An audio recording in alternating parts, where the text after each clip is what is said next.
Hello friends, today our topic కి stocks versus mutual funds. ఎవరికైతే stock market knowledge ఉంటుందో వాళ్ళు డైరెక్ట్ గా స్టాక్స్ లో ఇన్వెస్ట్ చేసుకోవచ్చండి.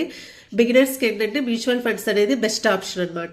ఇంకోటి ఏంటంటే రిస్క్. ఇక్కడ ఏంటంటే డైరెక్ట్ గా స్టాక్స్ లో ఇన్వెస్ట్ చేస్తే ఏంటంటే రిస్క్ అనేది ఎక్కువగా ఉంటుందండి. అలాగే రిటర్న్స్ కూడా ఎక్కువగా ఉంటాయి అనమాట.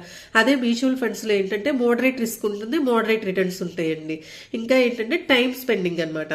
మనం డైరెక్ట్గా స్టాక్స్లో కనుక ఇన్వెస్ట్ చేస్తే మనం మార్కెట్ అప్డేట్స్ని ఎప్పటికప్పుడు ఫాలో అవుతూ ఉండాలండి. దానికంటూ కొంచెం టైం స్పెండ్ చేయాల్సి వస్తుంది అనమాట.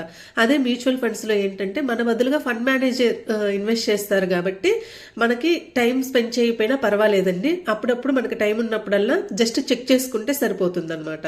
డైవర్సిఫికేషన్ మనం ఇన్వెస్ట్ చేయాలనుకుంటే ఏదో కొన్ని స్టాక్స్లోనే మనం ఇన్వెస్ట్ చేయగలమండి. అదే కనుక మ్యూచువల్ ఫండ్స్లో ఏంటంటే ఫండ్ మేనేజర్ ఎక్కువ ఫండ్స్లో ఎక్కువ స్టాక్స్లో ఇన్వెస్ట్ చేస్తారనమాట. ఓకేనా ఫ్రెండ్స్, టుమారో వీడియోలో ఇంకొక ఇంపార్టెంట్ టాపిక్ గురించి మనం డిస్కస్ చేసుకుందామండి.